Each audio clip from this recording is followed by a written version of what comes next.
Tout le monde, c'est Halloween. Du coup, une petite réaction à la vidéo d'Halloween de Squeezie. J'aurais dû le faire avec Logan, mais confinement, Marco plutôt. Alors du coup, je le fais tout seul. Voilà, bref, sa tête. Et voilà, c'est un peu triste, et voilà. Nous nous retrouvons aujourd'hui pour un thread d'horreur spécial Halloween. Attendez, pause. Avant ça, une photo de mon costume d'Halloween.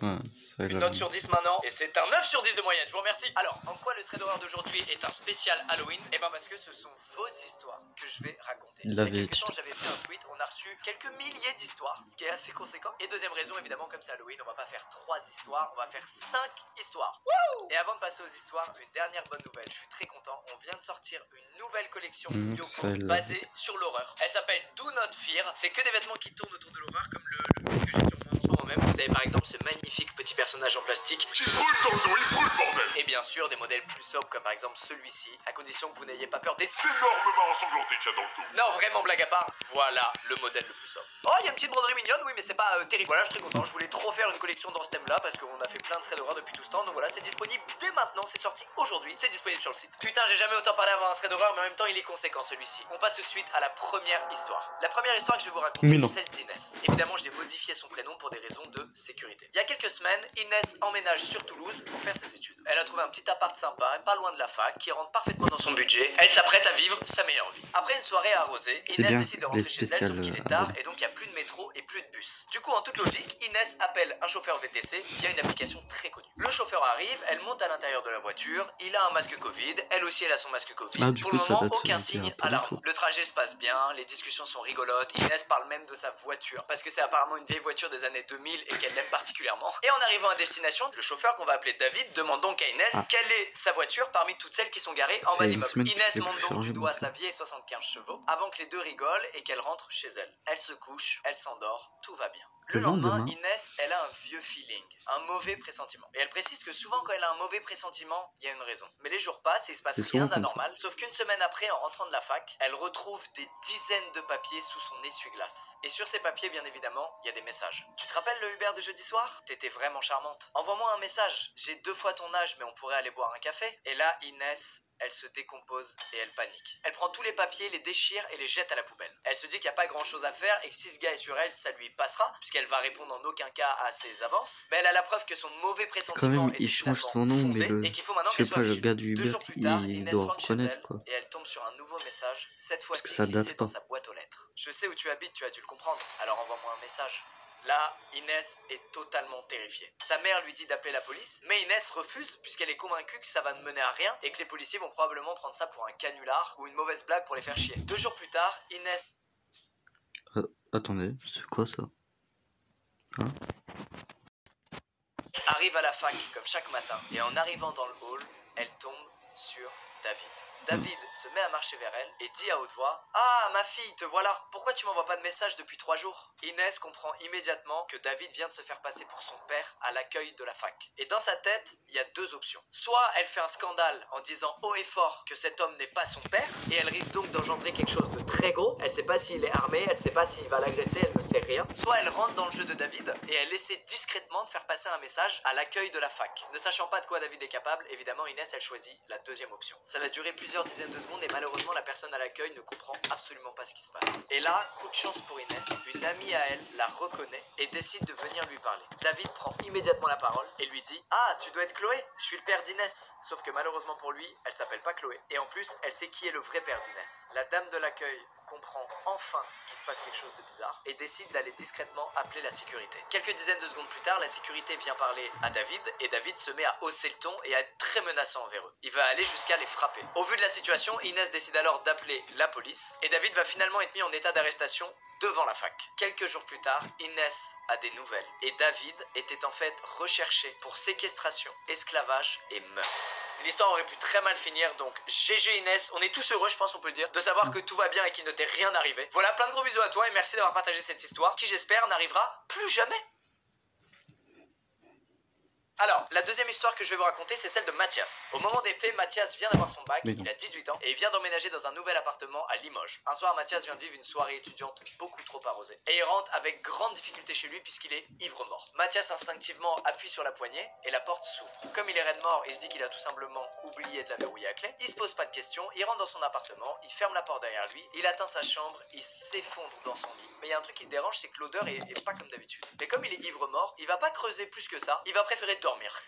Le lendemain matin, Mathias se réveille, énorme mal de crâne évidemment, il est en pleine gueule de bois, et il constate que son lit n'est pas du tout à la bonne place. Et qu'en fait, il n'est pas du tout dans sa chambre. Et il tombe sur un mec qui a 25 ans, et qui lui demande s'il a bien dormi et s'il veut boire un truc. Et là, Mathias comprend qu'en fait, il a pas dormi chez lui, il s'est trompé d'étage, et il est allé dans l'appartement de quelqu'un d'autre, qui avait pas fermé sa porte à clé, et donc il a pu rentrer chez lui. Donc il savait pas, mais les appartements ont exactement la même structure. Genre tous les appartements ont la chambre au même endroit, le salon au même endroit, etc. Bref, il est face à ce mec, et premier truc qu'il fait évidemment, c'est qu'il s'excuse et qu'il lui dit qu'il part et qu'il est vraiment désolé, qu'il s'est trompé d'appartement. Le gars en face, très cool, lui dit qu'il y a absolument aucun souci, que ça arrive de rentrer alcoolisé et de se foirer, et qu'il va lui préparer un petit café. Mathias à ce moment-là, il comprend pas trop parce qu'il se dit, bah attends, moi à la place de ce mec, j'aurais le seum. Il y a un inconnu qui vient de dormir chez moi, casse-toi. Mais au vu de la réaction du gars, il veut pas le vexer, il décide de prendre un café avec lui. Il précise que le moment était un peu cringe puisque bah ils se sont pas du tout parlé, c'était juste face à face en train de boire chacun un café, et qu'aussitôt le café terminé, il est vite monté à l'étage d'au-dessus pour rentrer chez lui. Le lendemain soir, une fois la gueule de bois bien derrière lui, Mathias il sort de son appartement pour descendre ses poubelles, et il entend quelqu'un ouvrir la porte de l'appartement en dessous le sien. Mais Donc quel est ce l'appartement dans bruit? lequel il a dormi par mégarde. Il décide de vite descendre pour reparler à ce gars-là et revenir sur ce qui s'est passé et une nouvelle fois lui présenter ses excuses parce que Mathias vit pas forcément bien le fait d'avoir dormi chez un inconnu, sans son autorisation. Juste,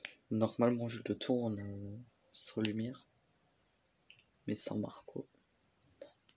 Il arrive donc devant la porte du gars, il toque, et là, surprise, c'est pas un gars qui ouvre, c'est une fille. Mathias lui demande si son copain ou son colocataire est là, parce qu'il aimerait lui parler, mais la fille qu'il a en face de lui répond qu'elle n'a ni copain ni colocataire puisqu'elle vit seule. Mathias ne comprend pas, il lui explique du coup les événements du fameux soir où il est rentré ivre-mort, et il se souvient de la tasse dans laquelle il a bu le café, et c'est une tasse Starbucks verte. Il demande donc à la fille qu'il a en face de lui si elle a une tasse Starbucks verte. Après un petit silence, la fille claque tout simplement la porte au nez de Mathias. Bon, clairement, elle a une tasse Starbucks verte, et elle a compris que l'histoire dont parle Mathias a bel et bien eu lieu dans son appartement à elle. Plusieurs jours plus tard, Mathias reçoit un coup de fil de la police, et il est convoqué au commissariat. Il y retrouve donc sa voisine du dessous, et non pas son voisin, et au final, il lui montre une photo de quelqu'un, et lui demande si la personne qu'il a vue cette nuit-là, et ce matin-là, est la même que celle sur la photo. Et bingo, c'est exactement cette personne que Mathias a croisée. Et en fait, ce mec, c'était un gars très connu par les services de police du coin, puisqu'il avait déjà été arrêté plein de fois pour agression, violence et squat. Bref, le gars a donc été arrêté, et Mathias n'a jamais eu de nouvelles. Et surtout, il comprend toujours pas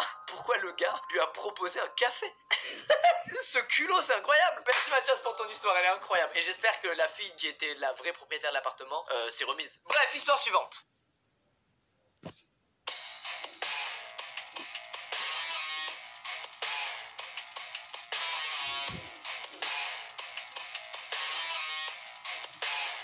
Yes, super. Alors je vous ai posté que c'est pour vous parler d'une histoire de Noël. Gars, pause. C'est la première fois que je tourne avec ce crewneck et je le trouve trop cool, je suis trop content. Voilà, je fais ma petite pub entre deux histoires. Oh, je suis terrible. Bref, on passe à l'histoire de Gabrielle. C'est son vrai nom parce qu'elle a 21 ans au moment où elle nous raconte son histoire et que ça lui est arrivé quand elle en avait 10. L'histoire qu'elle nous raconte s'est passée dans un petit village de campagne un peu paumé en Gironde. Cette année-là, il y a du monde chez Gabrielle puisqu'ils sont en train de fêter le réveillon. Et à la fin de la soirée, une fois tout le monde parti, Gabrielle et sa sœur sont allés se coucher. Autour d'1h30 du matin, Gabrielle est réveillée par ses chiens qui aboient. Elle explique qu'il n'y a pas de portail pour clôturer le terrain de sa maison et que du coup c'est méga fréquent qu'il y ait des chiens ou des chats qui passent sur le terrain et qui fassent donc aboyer les chiens de Gabrielle. Gabrielle, elle essaie de se rendormir, elle a l'habitude, sauf que là les aboiements persistent après 10 minutes. Elle décide alors de jeter un œil par la fenêtre et elle voit que l'éclairage extérieur est allumé. Et sous la lumière, il y a personne. Ni humains, ni animaux. Elle commence à s'endormir et d'un coup ses chiens se remettent à aboyer. Gabrielle se lève et s'apprête à descendre en bas pour engueuler ses chiens. Mais une fois debout, Gabrielle elle entend des bruits de pas. Et plus précisément, des bruits de personnes qui courent dans son allée. Elle se chie dessus, clairement, et elle décide donc de réveiller sa sœur et de lui poser cette fameuse question: t'entends les bruits de pas ou c'est moi qui me fais des films? Et malheureusement, sa sœur entend aussi les bruits de pas. Et après un court instant, c'est plus des bruits de pas qu'elles entendent, c'est des chuchotements. Cette fois, il n'y a pas d'erreur possible. Elles sont certaines qu'il y a bel et bien quelqu'un en bas et qu'à en juger par les chuchotements, ils sont plusieurs. Elle et sa sœur décident donc de descendre le plus discrètement possible les escaliers pour atteindre la chambre de ses parents et de leur dire ce qui se passe. Arrivée en bas, à seulement quelques mètres de la porte de la chambre de leurs parents, quelqu'un frappe à la porte d'entrée. Gabrielle et sa sœur sont figées, et à l'autre bout du couloir, la porte de la chambre de leurs parents s'ouvre. Je sais pas pourquoi j'ai Leur fait père ça. est réveillé et leur demande en les voyant ce qu'elles font debout à cette heure-ci. Le père de Gabrielle allume sa lampe torche et entrouvre la porte. L'inconnu qui toquait à leur porte est un homme habillé en blanc. Mais quelques mètres derrière lui, il y a deux autres personnes, une femme et un homme. L'homme qui vient toquer à la porte explique au père de Gabrielle que sa voiture vient tomber en panne un peu plus haut dans les bois et que son ami derrière lui a bu beaucoup d'alcool et qu'il faut vite qu'il la ramène chez elle. Il lui demande donc s'il est disponible pour les ramener chez eux. Le père de Gabrielle lui explique qu'il n'a pas le permis. Gros mytho. Et il leur donne la position de la cabine téléphonique fonctionnelle la plus proche. Sauf que l'inconnu met son pied dans l'ouverture et lui répond qu'ils ne connaissent absolument pas l'endroit et qu'ils ne vont certainement pas trouver la dite cabine. Le père de Gabrielle comprend qu'il est dans la merde et l'homme qui était quelques mètres derrière l'inconnu, cette fois s'avance vers Gabrielle et saisit le bras de son ami et lui dit qu'ils se débrouilleront et qu'il faut y aller. Ces trois personnes heureusement s'en vont et s'éloignent de la maison de Gabrielle et une fois parti, le père de Gabrielle, après avoir évidemment fermé la porte à quadruple tour, demande aux deux sœurs d'aller se coucher et leur explique que c'est fini, c'est bon. Le lendemain, les infos tombent et les infos expliquent que le corps d'un homme a été retrouvé à son domicile et qu'il avait été frappé à mort. Les voisins, en appelant la police, ont pu donner des détails puisqu'ils ont vu trois personnes sortir de cette maison, dont une en tenue blanche. Donc en fait, le mec qui a toqué chez Gabrielle ce soir-là, il venait de tuer quelqu'un et comme d'habitude, Gabrielle, sa sœur et son père n'ont jamais compris pourquoi le mec était venu les voir cette nuit-là. Gabrielle explique qu'elle a eu peur du coup chaque année au réveillon, elle a eu peur de voir réapparaître ce mec-là en pleine nuit puisqu'elle a jamais eu la réponse à cette fameuse question du pourquoi il est venu, qu'est-ce qu'il foutait là, qu'est-ce qu'il comptait faire, est-ce que sa voiture elle était vraiment en panne, enfin il y a trop de questions. Écoutez votre musique en arrière-plan ou en utilisant d'autres applications. Commencez un essai gratuit de YouTube Premium dès aujourd'hui. Messieurs, dames, il est maintenant temps de passer à l'avant-dernière histoire de ce thread d'horreur, Déjà celle de Aline. Aline a 23 ans, Oh, elle habite en vas-y. banlieue parisienne dans un groupe d'immeubles de 8 étages. Elle habite ici depuis 20 ans et les voisins changent régulièrement donc elle connaît pas tous ses voisins. Bref, tout commence un mois avant le confinement, en février 2020. Ce mois-là, Aline fait pas mal de soirées, elle rentre tard le soir et quand elle rentre et qu'elle monte les escaliers de son immeuble pour atteindre son appartement au premier étage, elle entend des coups venant d'un autre appartement. Ça la fait sourire mais une fois chez elle, elle entend plus les bruits, du coup elle s'en fiche un peu, elle sait même pas de quel appartement ça vient, bref elle s'en fout. Arrive le confinement, en mars dernier. Aline passe ses journées à la maison, son père travaille et rentre que certains soirs, tandis que sa mère, elle, est réquisitionnée en hôpital et donc ne rentre pas à la maison par mesure de sécurité. Elle est donc seule chez elle toute la journée et elle met une petite routine en place de se lever, manger, télétravail, manger, dormir. Mais les jours passent et elle se rend compte que ses voisins du dessus pendant la journée, ils courent dans c'était l'appartement. Halloween, Et ils c'était courent trop bien. précisément au-dessus de la chambre dans laquelle elle télétravaille. Bref, c'est méga chiant. Tous ceux qui sont en appart, on sait ce que c'est trop chiant. Ils font tellement de bruit qu'elle arrive plus à bosser, à Cette être vidéo efficace, doit donc elle sortir décide de avant monter 3 les voir. Dans la cage d'escalier, les cris résonnent et elle se rend compte que ça vient pas de l'appartement au-dessus du sien, donc au deuxième étage, mais que ça vient de l'appartement du troisième étage. Elle toque à la porte, elle tombe sur un père en train de jouer avec son fils et il lui présente évidemment ses excuses et lui dit qu'ils feront plus attention les prochains jours. Un mois plus tard, les bruits de pas continuent et ils sont encore plus forts qu'avant. Ça dure parfois jusqu'à 2h du matin Oui. et très souvent ça reprend même entre 3h et 5h du mat. Aline se met à faire des insomnies, elle est exténuée, c'est insupportable. Elle se dit forcément que son voisin du dessus, au deuxième étage, s'en plaint, puisqu'il est dans l'appartement situé entre le sien et celui dans lequel les enfants jouent. Elle monte donc au deuxième étage, elle toque, mais personne n'ouvre la porte. Elle retourne donc dans son appartement, et là, les jours passent, les semaines passent, et les bruits continuent. Sauf qu'après 3 semaines, elle n'en peut plus. Et elle décide une nuit, sur un coup de tête, de monter toquer à la porte de son voisin du troisième étage à 1h30 du matin. Aline arrive au troisième étage, et bizarrement, aucun bruit. Aucune voix, aucun cri, aucun pas, rien de tout ce qu'elle entendait 3 minutes plus tôt dans son appartement et qui l'a poussée à monter au troisième. Les nuits suivantes, il y a des bruits de meubles qui sont traînés sur le sol. Aline réalise que ces bruits-là viennent forcément du deuxième étage, puisqu'elle pourrait pas entendre des bruits de meubles déplacés aussi distinctement si ça se passait dans l'appartement du troisième étage. Elle comprend alors que la journée, les bruits qu'elle entend, c'est bien les enfants du troisième étage, mais que la nuit, c'est pas eux. Et elle décide donc de monter discrètement au deuxième étage pour être sûre et certaine que ça vient bel et bien de l'appartement de son voisin du dessus. Elle arrive au deuxième étage, elle est dans le noir, accroupie en chaussettes, elle se concentre sur le moindre bruit qui pourrait venir de derrière la porte, mais rien. Aucun bruit. Elle se dit alors qu'elle est complètement parano et elle se demande ce qu'elle est en train de faire, accroupie dans cette cage d'escalier. Elle se relève donc pour partir et là, bingo, elle entend des bruits de meubles qui se sont déplacés venant de son voisin du deuxième étage. Elle décide donc de retourner dans son appartement, mais en arrivant dans son couloir au premier étage, elle entend la porte de la la cage d'escalier du deuxième étage s'ouvrir. Elle se dépêche alors de rentrer dans son appartement et verrouille sa porte d'entrée derrière elle. À ce moment-là, elle est terrifiée. Elle est convaincue que son voisin l'a surpris en train de l'espionner et qu'il en a après elle. Elle se dirige vers sa chambre pour prendre son portable et appeler son copain lorsque quelqu'un toque à la porte.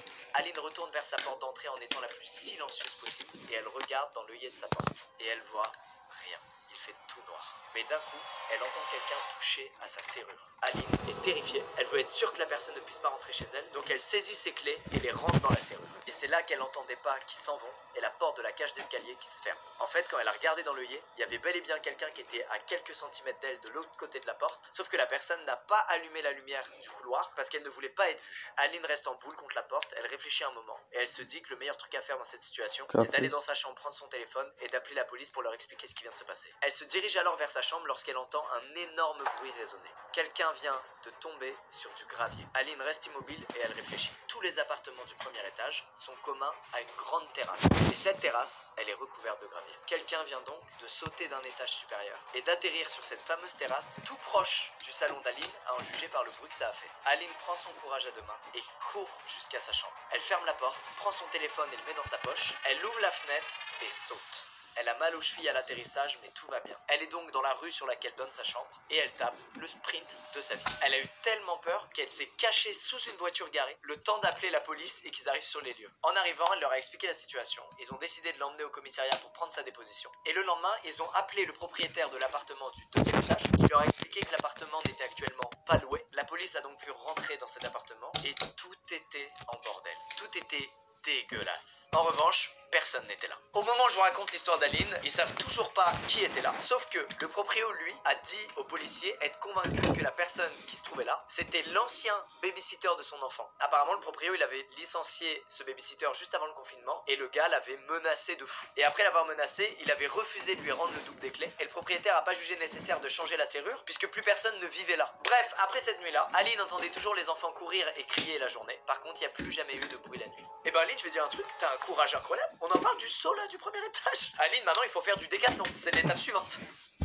Allez, c'est le moment de la dernière histoire. La dernière histoire, elle va faire frissonner les parents là, ceux qui ont des enfants. Les autres, vous allez bader aussi, vous en faites pas, mais les parents, un poil plus. Cette histoire, c'est celle du père de la personne qui nous la raconte, Cynthia, père qu'on va appeler John. L'histoire a lieu au début des années 2000 et à cette époque, Cynthia a 7 ans et sa petite sœur en a 4. Cynthia et sa famille à cette époque-là, ils vivent dans un appartement au sein d'une résidence hyper familiale. L'ambiance est tellement clean que tous les enfants vont jouer ensemble au milieu de la résidence dans le parc sans surveillance. En gros, les parents, ils laissent juste leur fenêtre ouverte et s'ils entendent que ça crie un peu trop, ils vont à la fenêtre et ils disent à leurs enfants de se calmer. Cynthia est à l'école, sauf que sa petite...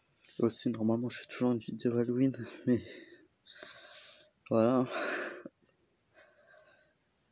Là, c'est un peu nul, quoi. Sœur Roxane est malade et donc elle est restée à l'appartement. Et avec elle, son père qui a pris un jour du coup, je peux pas de congé pour veiller sur elle. Apparemment, Roxane avait beaucoup de fièvre, elle était vraiment pas bien. Et elle avait très envie de voir un film. Sauf qu'on est au début des années 2000, c'est-à-dire qu'il n'y a pas YouTube, Netflix, tout ça, ça existe pas. À l'époque, si tu veux voir un film, il faut aller en louer un au vidéoclub. Il se demande s'il peut se permettre de laisser Roxane seule 2 minutes à peine, le temps juste de foncer au vidéoclub et de revenir. Et finalement, après avoir passé un coup de fil au magasin pour être sûr qu'ils avaient bien en stock le film que Roxane avait choisi de regarder, il décide de y aller. Il voit pas ce qui peut arriver à Roxane étant donné qu'elle est complètement clouée au lit et qu'en plus, il y a le chien. C'est un chien énorme qui par conséquent est très dissuasif. Il assure donc la sécurité de l'appartement et des enfants. Bref, John sort de l'appartement, ferme la porte d'entrée, la verrouille, le tout après avoir bien entendu rappelé à Roxane de ne pas ouvrir à des inconnus. 3 minutes plus tard, John est de retour, DVD en main, dans le hall de l'immeuble et il entend des aboiements et des cris.